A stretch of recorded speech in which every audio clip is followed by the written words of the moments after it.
Hi పిల్లలు, ఈరోజు మనం తెలుగు అక్షరాల గురించి నేర్చుకుందాం.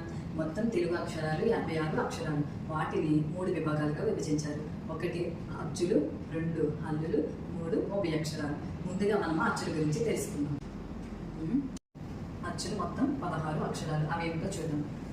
ఆ, ఈ, ఉ, అరు, అరు, ఏ, ఐ, ఓ, ఔ, అహ. వీటిని 4 రకాలుగా చెప్పవచ్చు. అవి అస్వములు, దీర్ఘములు, వక్రములు, వక్రతములు. అస్వములు ఏమిటో చూద్దాం. ఆ, ఈ, ఉ, అరు, ఏ, ఓ. ఇవి అస్వములు. దీర్ఘములు ఆ, ఈ, ఊ, అరు, ఏ, ఓ. ఇవి దీర్ఘములు. వక్రములు ఏ, ఓ. వక్రతములు ఐ, ఔ. వీటిలో ఉభయాక్షరాలు అని చెప్పాను కదా, ఉభయాక్షరాలు 3: సున్నా, అరసున్నా, విసర్గ. ఇవి మన ఉభయాక్షరాలు 3. అచ్చులు 16. ఆ నుంచి ఆ వరకు అచ్చులు. ఇవి మన అచ్చులు, ఉభయాక్షరాలు. అలాగే ఇప్పుడు హల్లుల గురించి చూద్దాం. ఇప్పుడు మనం హల్లుల గురించి తెలుసుకుందాం. మొత్తం హల్లులు 37 అక్షరాలు. కా నుంచి బండిరా వరకు ఉన్న అక్షరాలు హల్లులు అని అంటారు. అవి ఏమిటి? వీటిని 5 వర్గాల కింద విభజించారు. అవి ఏమిటో చూద్దాం.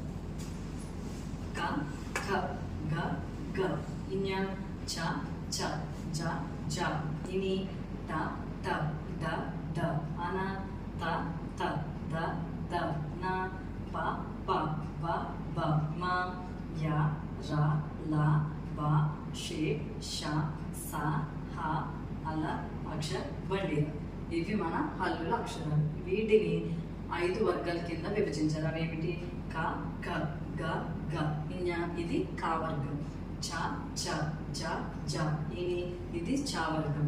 ట, ట, డ, డ, అన, ఇది ట వర్గం. త, త, ద, ద, న, ఇది త వర్గం. ప, ప, బ, బ, మ, ఇది ప వర్గం. వీటిని 5 వర్గాల కింద విభజించారు. అలాగే క, చ, ట, త, ప ఇవి పరుషాలు అని అంటారు. గ, జ, ట, ద, ప ఇవి సరళాలు అని అంటారు. ఈ పరుషాలు, సరళాలు అక్షరాలని అల్ప ప్రాణ అక్షరాలని కూడా అంటారు. క, చ, ట, త, ప, గ, జ, డ, ద, ప ఇవి ఒత్తున్న పదాలని వర్గయుక్కులు అని అంటారు. వీటిని మహాప్రాణ అక్షరాలు కూడా అంటారు. ఈ జ్ఞా, ఇని, అన, నా, మా ఉన్నాయి కదా, వీటిని అనునాసికాలు అని అంటారు. ఇవి మన హల్లులు. హల్లులు మొత్తం 37 అక్షరాలు. అచ్చులు మొత్తం 16 అక్షరాలు. ఉభయాక్షరాలు 3. ఇవి మన అక్షరమాల మరియు వర్ణమాల అని కూడా అంటారు. ఇవి మన తెలుగు మొదటగా నేర్చుకునే అక్షరాలు. మొత్తం ఎన్ని? 56 అక్షరాలు. వాటిని 3 విభాగాలుగా విభజించారు. అచ్చులు, హల్లులు, ఉభయాక్షరాలు. వీటిని ఏ విధంగా పలకాలి అని చెప్పుకున్నాం కదా. అలాగే ఈ వీడియో మీకు నచ్చినట్లయితే లైక్ చేయండి, సబ్స్క్రైబ్ చేయండి. Thank you so much. Bye పిల్లలు.